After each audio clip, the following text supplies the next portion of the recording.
Larry is an entrepreneur and nonprofit activist investor. The new plans to return to the Titanic site as we approach the one-year anniversary of the submersible implosion that left 5 people dead. But Larry Connor, who has experience diving to the deepest point on Earth and even has been to outer space. Larry Connor will be the pilot for that mission. Most consider it a radical and innovative approach to education in Dayton with the Greater Dayton School.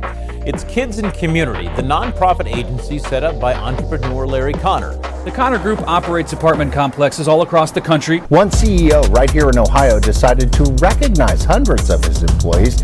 After making a quick $1.6 million on Wall Street, CEO Larry Connor decided to invest in his people. I'm taking the entire $1.6 million and dividing up amongst all of you. You've earned it. You have been to space. True. You have been to the deep abyss. And now where are we today? Yeah, so we're sitting at the Greater Dayton School.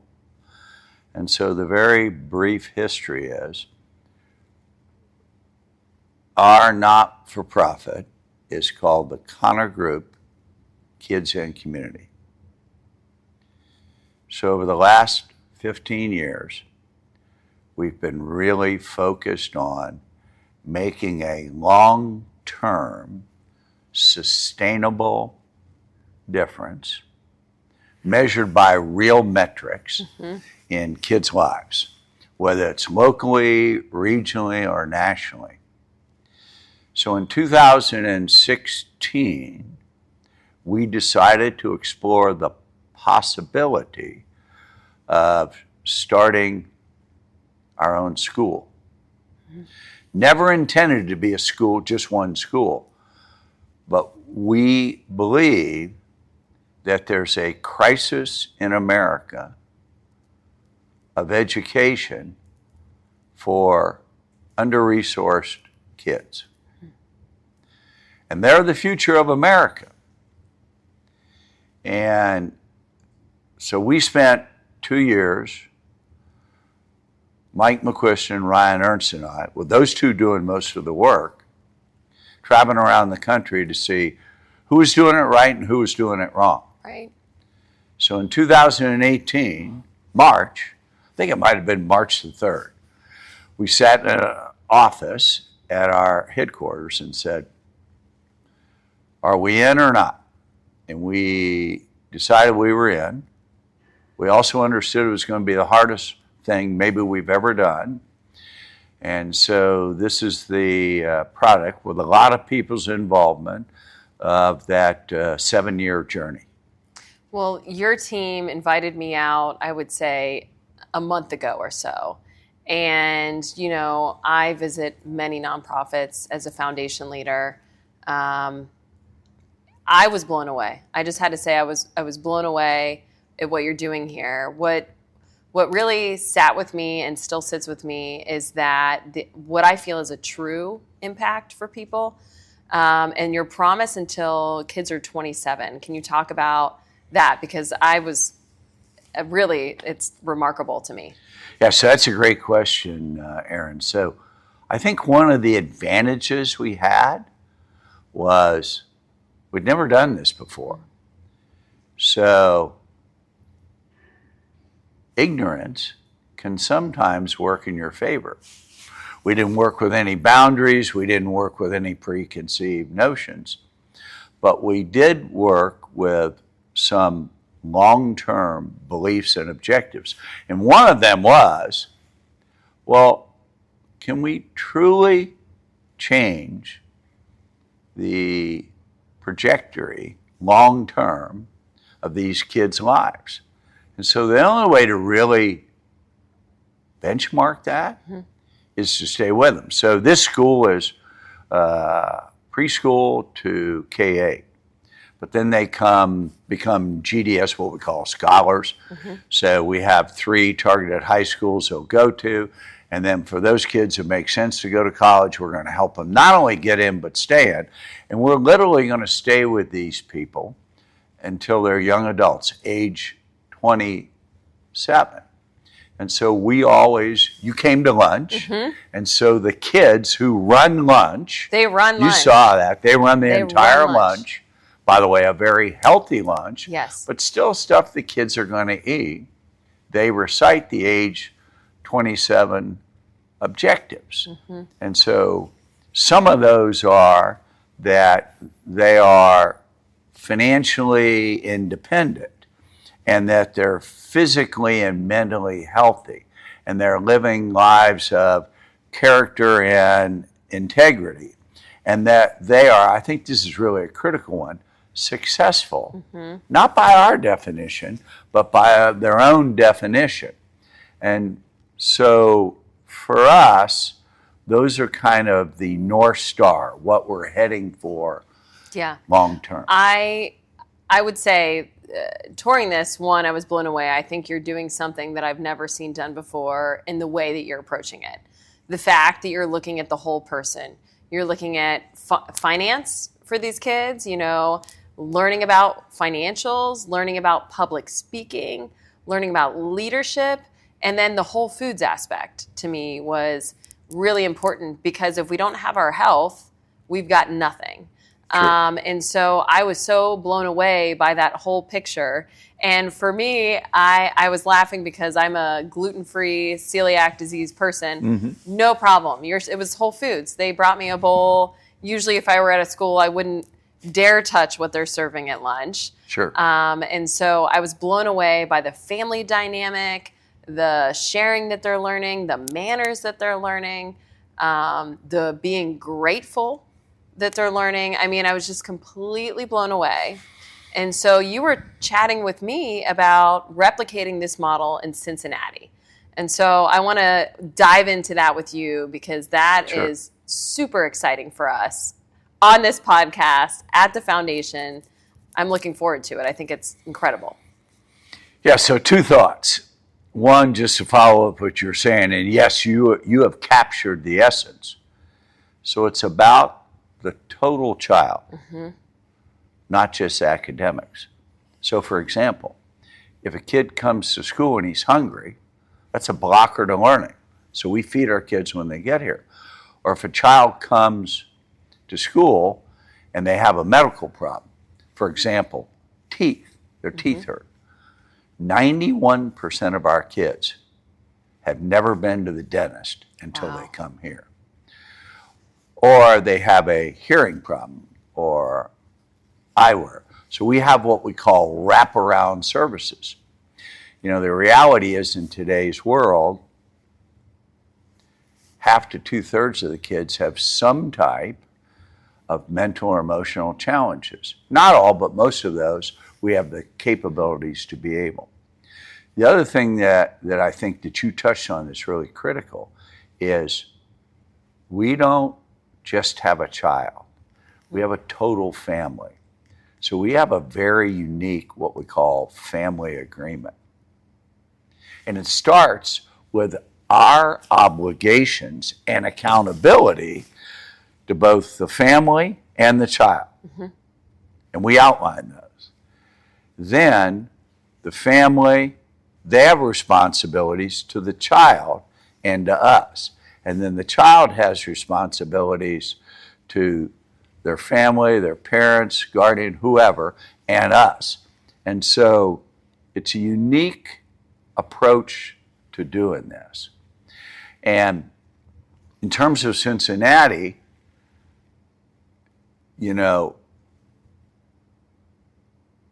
as I said earlier, we never did this to be a school of one. And so this was kind of the pilot project.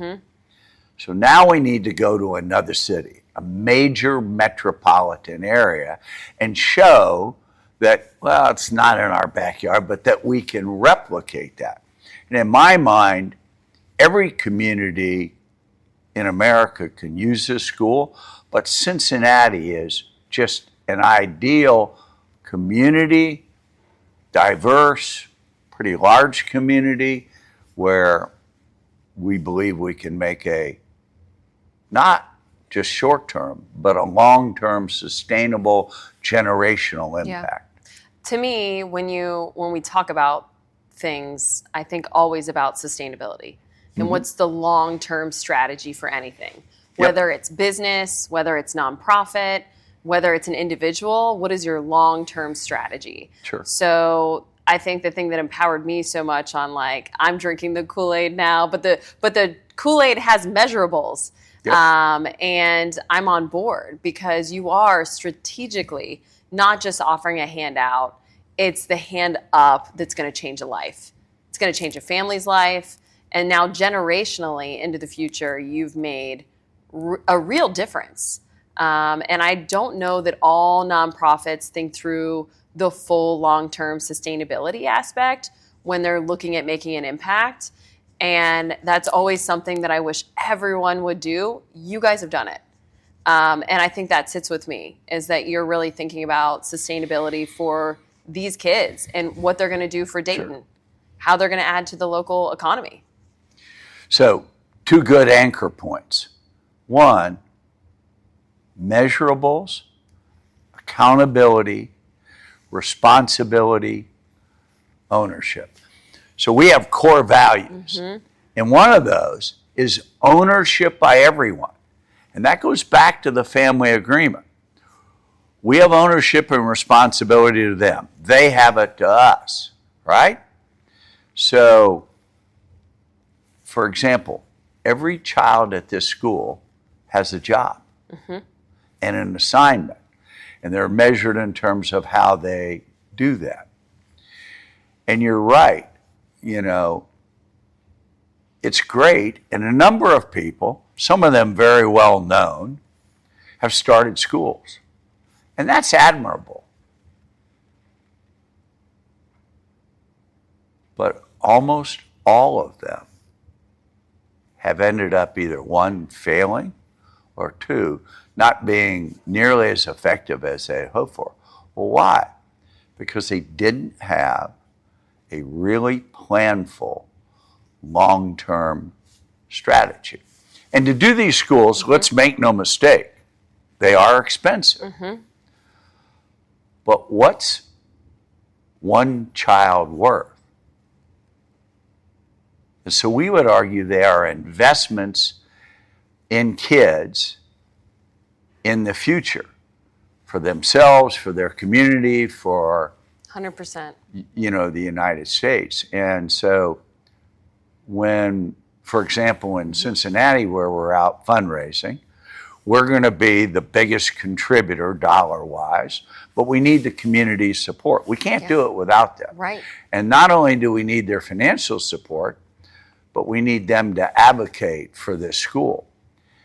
We have also thought very long-term. In fact, Ryan Ernst came up with this concept, I think 1.5 years or 2 years ago, that if we take the Connor family net worth, we have established a $500 million endowment fund that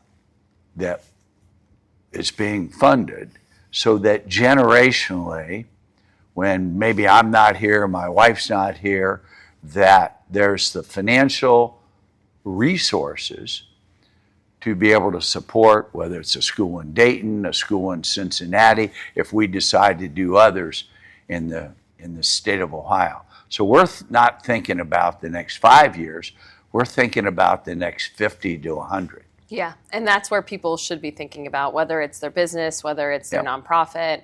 So I love that you've done that, because I preach that all day, every day. And sometimes I feel like nobody's listening when you're talking to other nonprofit leadership. You know, what are you doing for the long-term plan? And what's your current strategic plan? And what's your, succession plan? So Sure. I really felt that this is so well planned out, which brings me back to you, actually. Something we do on this podcast is not only highlight, philanthropy and impacts, but really talk about you as a leader, as a CEO. The thing that inspired me most about you is your grit. Is that you have this grit. You talk about the grit. I've was listening to some podcasts as I was preparing to sit down with you today. Where do you think this grit came from? Can you think of a memory or an event where you're like, this is where, or was it a compilation of things? Yeah, so I think I'll give you a two-part answer. Yeah. Number one, it's never about a individual. For example, me. In order to be successful, it's always got to be a team. It's got to be a group of people. In the school's case, it's all the teachers. They're the ones who make the difference, the coaches, the administrators, things like that, right? So in terms of grit for me, I think it's really based in failure. So I've certainly had some successes, but I've had some failures too. And failures are difficult, but they're great teachers. And one of the things I learned kind of early on is just to never give up. And so that grit, which we define, by the way, as passion and perseverance, there's always a solution. There's always what we call a silver lining or a hidden gift in all of these failures and problems. Yeah, a lot of people just don't find them, and so I think that's what the foundation of grit is. Yeah, are the failures. And they are the greatest teachers and learnings. And, you know, the more failure you have in some ways, the better for later in life to do greater things. I'm totally in lockstep with you. So when I walk around the school, I see that health is important. And what I mean by that is I was looking out at the track today, and these kids are like running a mile, right? They are active, they're outside. Sometimes I feel in our just normal school format, this is missing. So I think that you strategically had this in here as like a prong for the whole health. As we talk about whole foods, I see them out there hustling. Yep. Where did that come from? Is this from you, Yeah. or is it studied? No, it's from when we were talking about building this revolutionary model, we hope. Excuse me. If you don't have your health and wellness, you have nothing. And so today, again, we would argue there's a crisis in America with our youth and the fact that they're not in good shape. Obesity is really an issue. So let me just give you one stat. There is a President's National Physical Fitness Test for grade school kids. Less than 45% of kids in America can pass this simple test. Wow. At the Greater Dayton School, we do that, and it's 97%. So every day, there's basically an hour of physical activity, doing, you know, different kinds of things. By the way, it also speaks to what we talked about earlier, about, hey, we got to have measurables. We got to have outcomes. We're not going to give a hand out, a hand up. So I'll give you two others that are more in the academic arena. If you think about what are the foundational blocks for a child's success, well, they got to be able to read, and they got to be able to do some math, okay? Right. So if you look at our school, let's talk about math. 74% of our kids are at the appropriate grade level for math. If you look at their peers, it's not just Dayton, it could be Cincinnati across the country. The true peer group, 22%. Let's look at reading. Pretty vital. In our case, 75% of our kids are at the appropriate reading level. If you look at all their peers, 34%. Wow. So That's incredible. Big difference. Big difference. Big numbers, big difference. Yep. So I was talking to you before we were filming for the podcast, and I noticed your new running shoes. And we were talking about you being an active person. To me, when I've met you, and I've met you now 2 times, you exude health. You exude that you're an active person, that you take care of yourself. So what's the key? What are for our listeners, you know, they want to hear from you. What are you doing to be a healthy person? Because I feel that you for sure are. Yeah, so it's a priority. So if you came to our offices and you're talking to the people that help support me, and you say, well, what's his number one priority every month, every week? They'll tell you it's health and wellness. So we don't compromise on that. And so if you go, well, how's he eat? Well, we have kind of meals planned out for kind of 2 weeks. Most of the time I eat at my desk, unless I'm going to a business meeting for breakfast or lunch.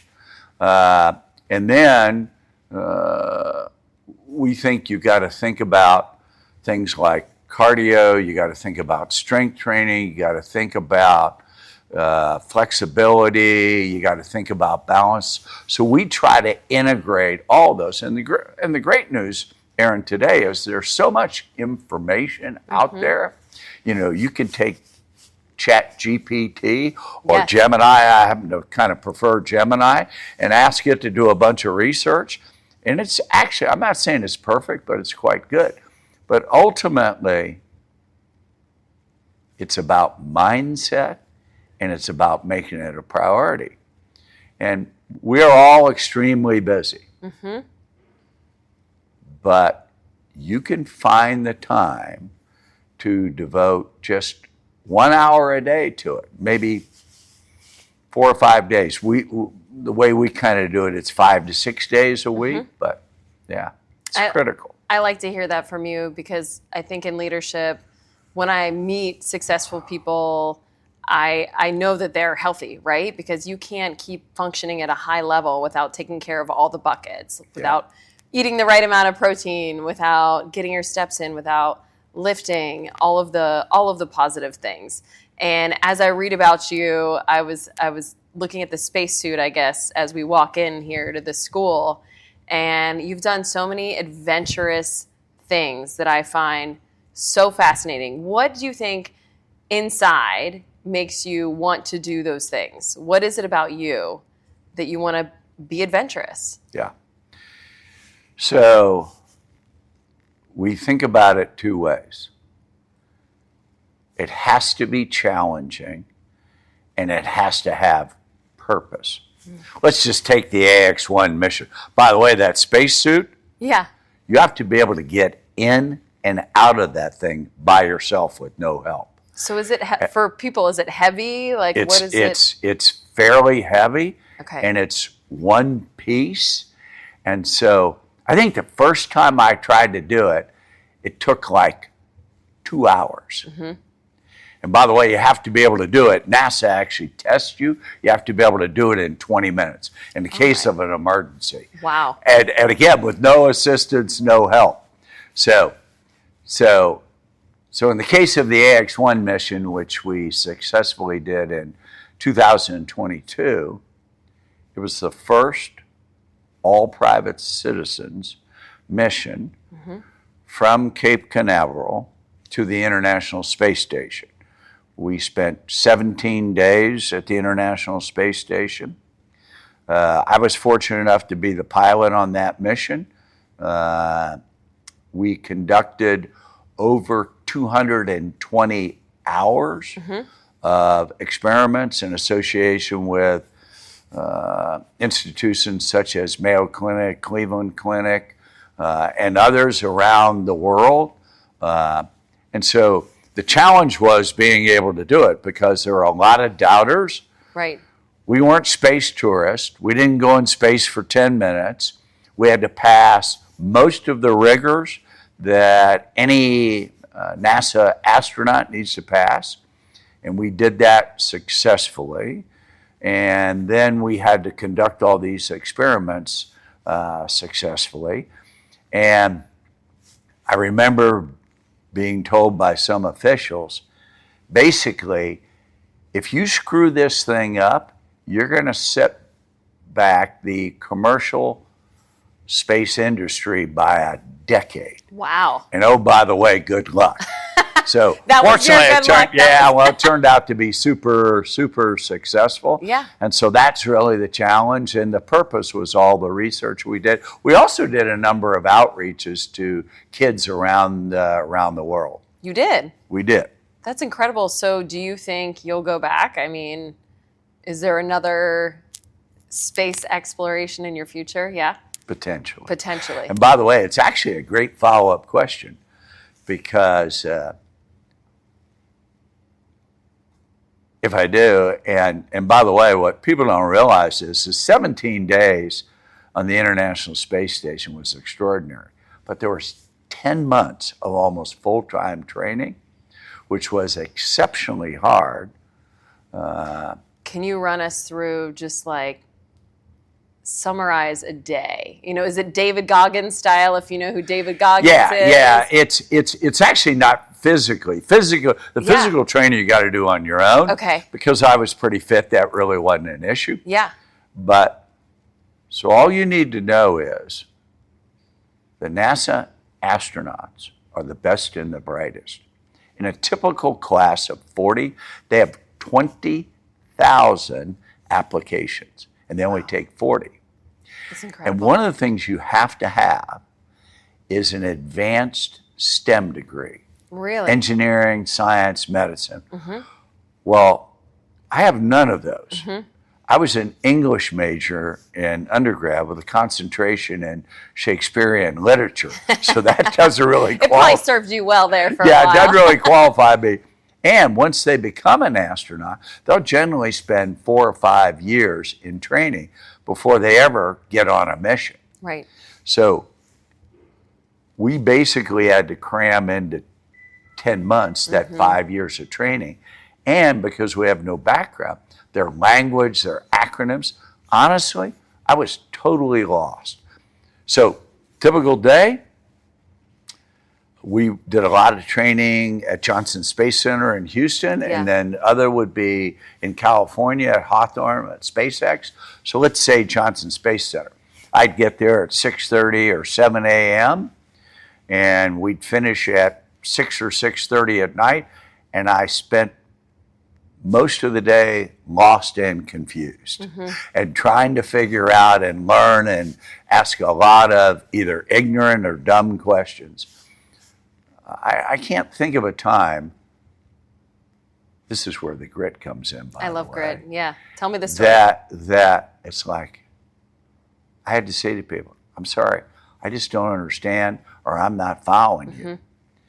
So it's a bit deflating on your drive home, but my mindset was I'd get back to the hotel, try to work out a little bit, get something to eat, go to bed, and go, okay, next day, let's go for it. Let's go for it. Yeah. When I think about, you know, as a boss, I'll email my team, hey, I'm going to be out of office. I'm going to Italy. Sure. Or, hey, I'm going to Hilton Head with the children.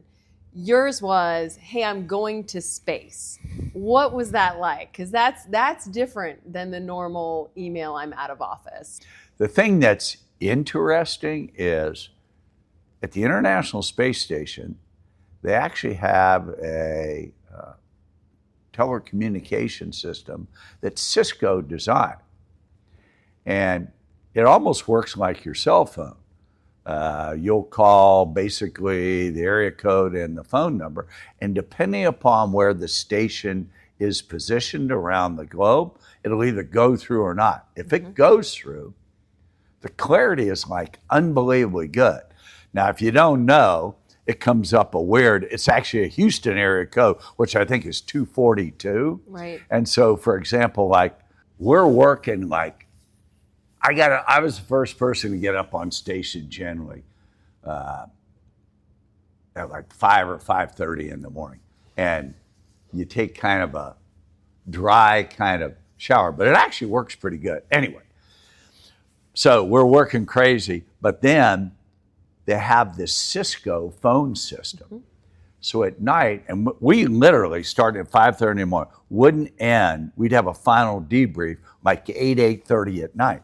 So, and I was actually sleeping. Everybody sleeps on station except me, because I was sleeping in the capsule, the Crew Dragon, because I'm the pilot. If we ever had an emergency, I got to be in there and start activating systems. Right. And so you had this link, and so I just decided I'm going to start calling people. Right. And so, for example, like Ryan on a Saturday morning, I called him, and so he answers the phone, fortunately, and I go, "Hey, what are you doing?" And he knew I was on the International Space Station. So I called some 40 different people, and we had very, very little free time, but if I did, I just thought it was kind of the right thing to do and kind of fun to do, and It's very fun. would be kind of, motivational for people. So, Right. So if I have the good fortune to go back, I don't know if that'll happen, but maybe I would make that even a bigger priority. Well, I would love to be on your voicemail call list, on a Saturday Done. or Sunday Aaron, while that's you're at done. the space So, station. so I can't tell you when it'll be or what day. Yes. But done. Incredible. Thank you. I think the thing that draws me to you as a person, as someone that I look to from a leadership perspective, is the grit. I mean, I always say, sometimes my husband might make fun of me. The thing that I'm trying to instill in my children at 10 and 6 is grit. Sure. I want them to work hard. I want them to have failures.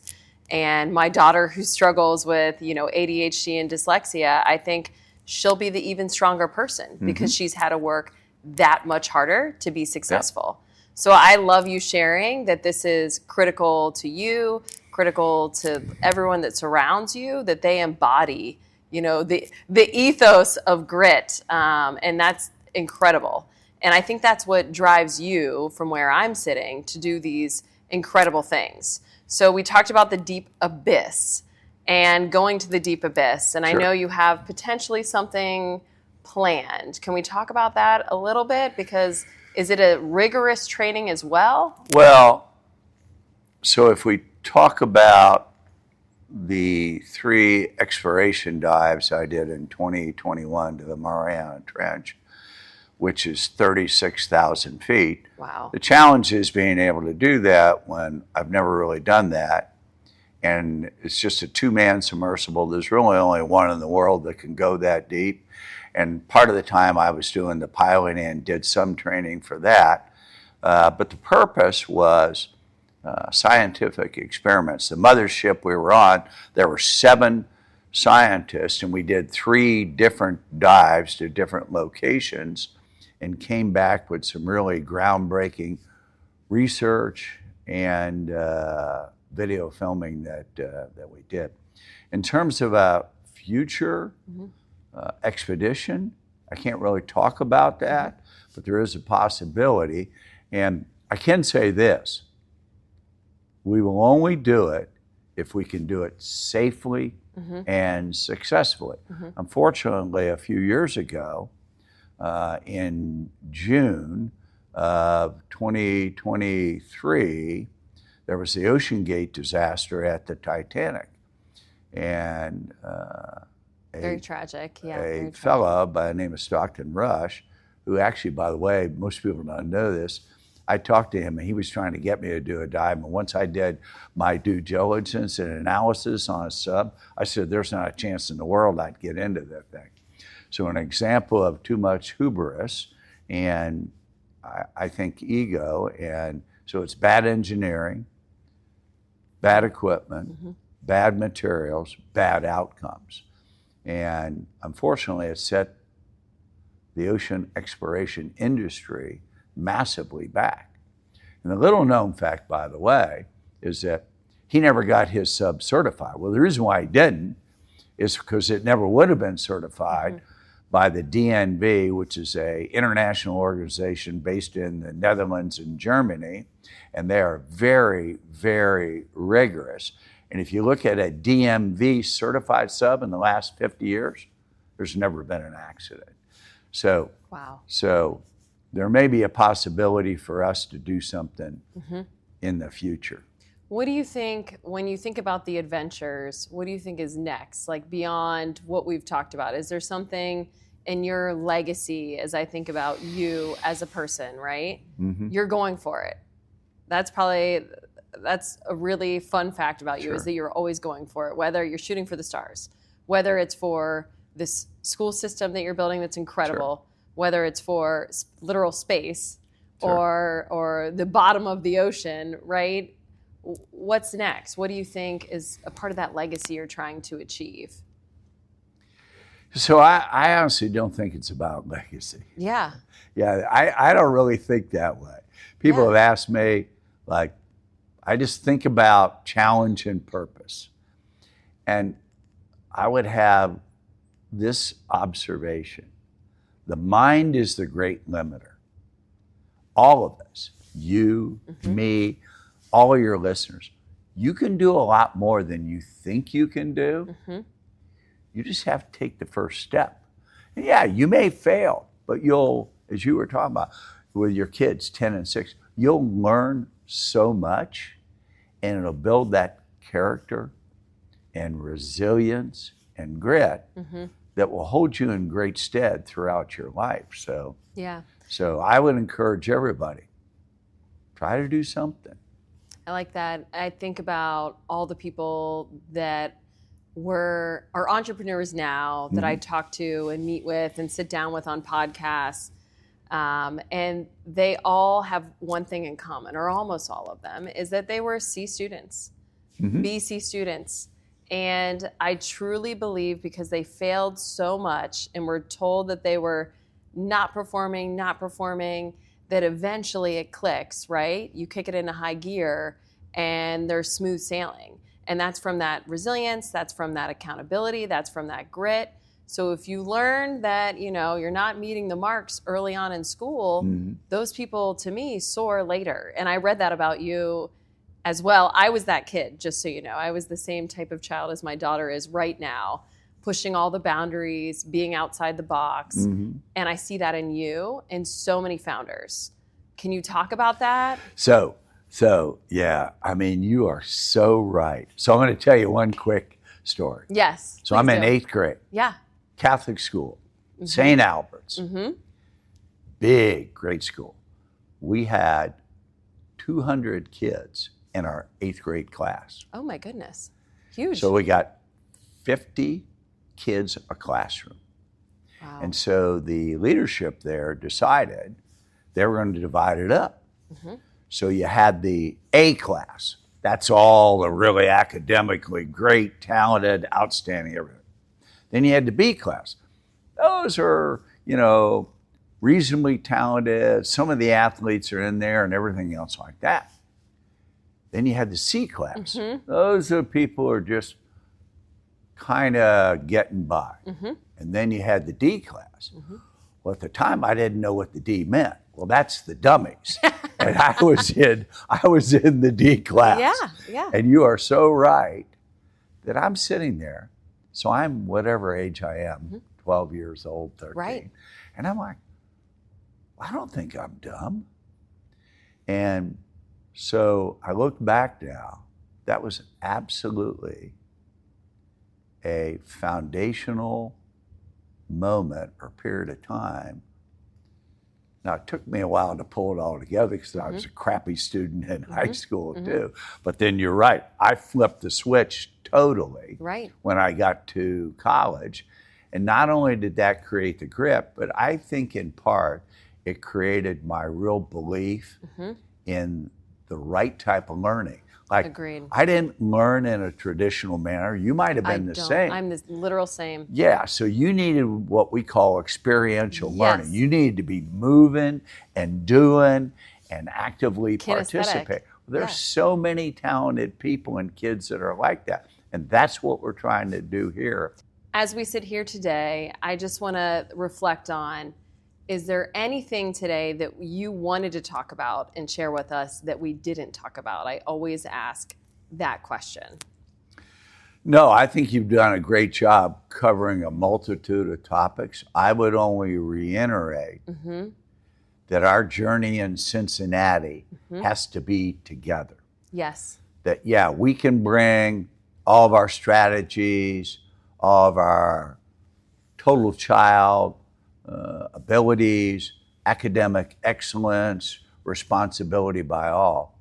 But we have to have the support of the Cincinnati community. It won't work otherwise. Agreed. And so that's both financial support and advocating so that we get support throughout out the community. Yeah. And it will be, my commitment is we will make it groundbreaking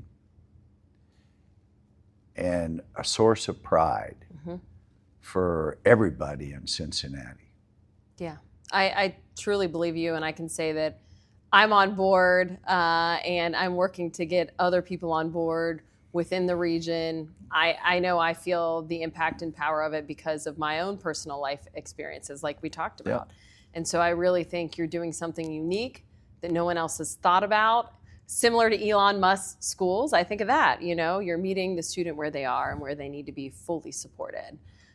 So just, one, I want to thank you for doing this. I think philanthropy is incredible.